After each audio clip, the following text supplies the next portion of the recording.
This is just like a conglomerate. What? I've never used that word in a sentence before, like right now. Why? Gotta film this video. Also, sorry, I have the sniffles. I don't even know where I'm leaving off right now. My lip gloss is in my mouth and it tastes so gross, but I can't chew gum because that's rude.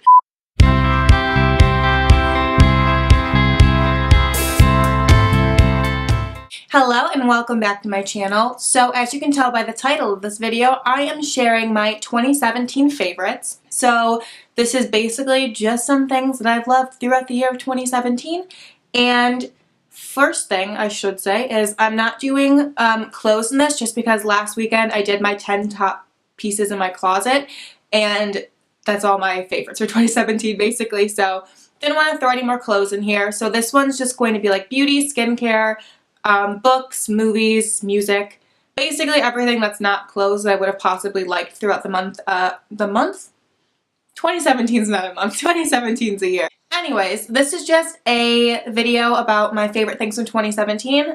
Again, as the title says. The first thing on the top of my box of things is this Ole Henriksen Transforming Walnut Scrub, and this is basically just an exfoliator, and it's basically the only one that works for my super dry skin.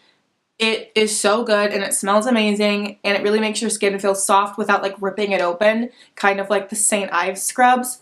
Not like that at all, but not quite as gentle as some of the other exfoliators they sell. I'm also going to link all of the products blog posts down below because I'm pretty sure I've talked about all of these on the blog at some point, so I'll try to leave all of those in the down bar, and if I haven't found anything, if you just search for these items in the search tab on my blog, they should come up as well, but I'll try my best to find them all and link them below. So the next two items, well it's technically one item but I have two of them, are the Hask dry shampoos, and I have them in coconut and chia seed, and I did get these from the brand. I worked with them on a blog post over the summer, but like I don't have to talk about them in this video. I just really like these dry shampoos.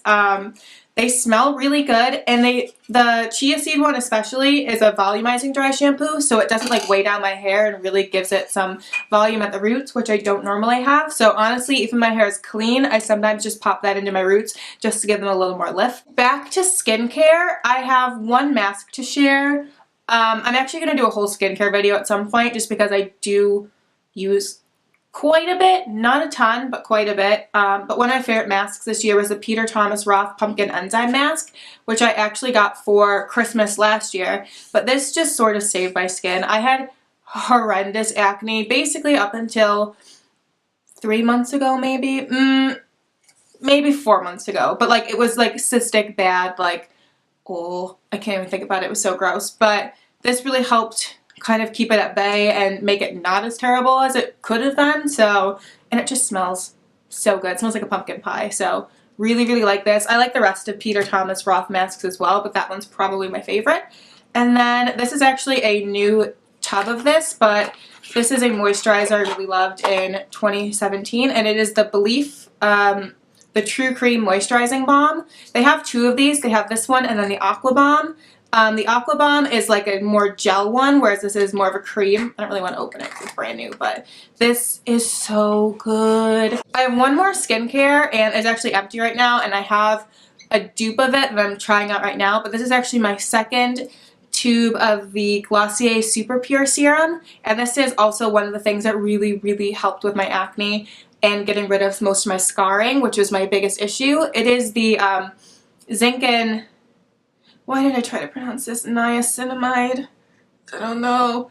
But it's really good for like acne prone skin, and I really like it. I wish it came in a bigger bottle. This is only 0.5 fluid ounces, and the one I'm using now by The Ordinary is bigger. I don't even know what the amount on that one is, but I really like this serum, and the only reason why I didn't repurchase it is because I'm testing out the other one. For fragrances, I have two that I can think of off the top of my head, and the first one is the Elizabeth and James Nirvana Bourbon, I think. I think this might be the bourbon one. There's no name on it, but it smells so good. I like all of these, honestly, besides like the rose scented one, and this one's just been a favorite. And yeah, I only buy rollerballs because I don't go through perfume enough to have like a full bottle, and also these are just way cheaper. And then the second one is Viktor and Rolf's Flower Bomb. Oh, It's just so good. I can't describe scents, but this one's definitely a little muskier, and this one is more floral without being like, I don't know.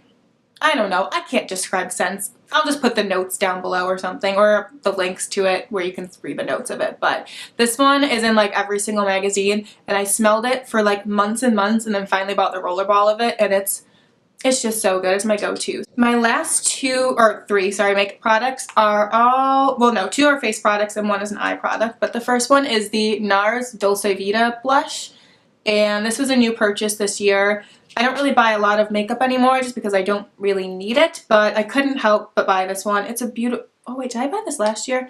Regardless, I'm wearing it a lot this year, and it's like a beautiful, like, it's like Orgasm mixed with Sin from Urban Decay, or from NARS, not from Urban Decay. And it's just a really, really pretty, like, mauve-y color with a slight hint of shimmer. And my second beauty or face favorite is the Mary Luminizer from The Balm. And it is just this beautiful, like, champagne highlight. I use this, I mean, I know I use my Becca Opal highlighter a lot, but I really, really like this, especially since it's glowy, but it's not quite as intense as the Becca ones, just because of the color alone, basically. And it just gives a really beautiful, like, sheen to my face, especially if I'm not tan, which I'm never tan, but like if I have like some days I'm more pale than others for some reason, maybe like it's bronzer or whatever, but this is really nice for those days where I'm not like super bronzed up or whatever and just want like a really subtle sheen to my cheekbones. And my last makeup favorite is for sure the Charlotte Tilbury Eyes to Mesmerize in Marie Antoinette. You can like kind of see it. I've talked about this on my blog a bunch, and it's just a bronze cream eyeshadow. I don't know how much more I could say about it. It's just so good. I wear it a lot on a daily basis, and it's so good and so worth the price. So definitely love this Charlotte Tilbury eyeshadow, and again, I will link any blog posts I've talked about it down below. If you didn't know, my goal for 2017 was to read a new book every month, which I would have done by now. Obviously, I'm filming this before December's over, so I still have one more book to finish, but I'm like halfway through it, so go me. And I've been keeping track of them all on my blog, so I will try to link all of my book posts down below. Enough for rambling. I'm just going to go into the only one I have in person, and that is the new John Green book, Turtles All the Way Down, and he's just near and dear to my heart. I don't want to talk too extensively about these books just because I did do entire posts about them, but this is a book that honestly I struck a chord with me. I read it on the train ride on my last trip to New York in one sitting, and I admittedly did cry on the train, and I was so happy that the woman next to me was sleeping the whole time because it was kind of an ugly cry, and John Green did it again with another book.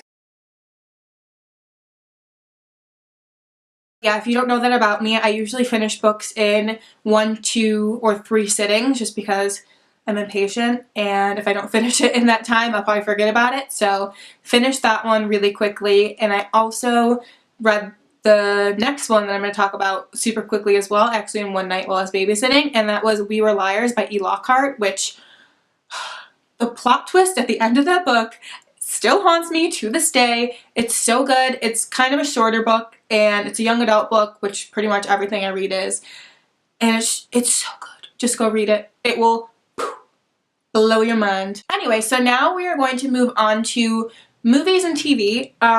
Full disclosure, I don't really watch a lot of movies at all, and it's kind of the same thing with TV, so my movies are basically 2. I think there's like literally 2 movies that I've seen this year that were from 2017, and as for TV shows, I don't think I've watched any new TV shows, just seasons of old ones, so just throwing it out there before I dive into my movies, which were Lady Bird and Home Again. So Lady Bird was the one with Saoirse Ronan, and it was so good. I saw it a couple weeks ago with my mom. We both cried, like literally I was sobbing in the theater. It's incredible. Deserves all the awards it's been nominated for.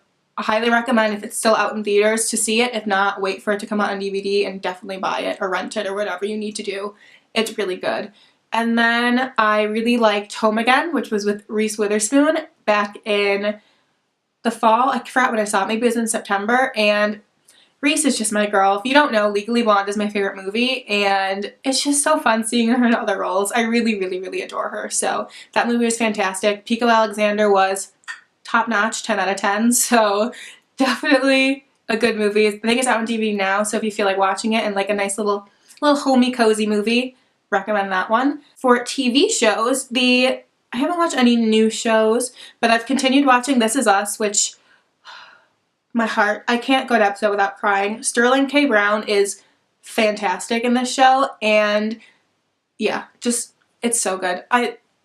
It's This Is Us. I mean, everyone knows that it's fantastic, so I don't want to delve too deep into it, but another show that I started watching in January, like binge watched it on Hulu and I'm now caught up and watching it live, is Brooklyn Nine-Nine, and it's a Fox show, but Andy Samberg is so good, and the cast is fantastic, and it's just such like a pure and like, it's hilarious. It's so good. I don't hear a lot of people talking about it, and I love that show so much, and it's just because a great cast, super diverse.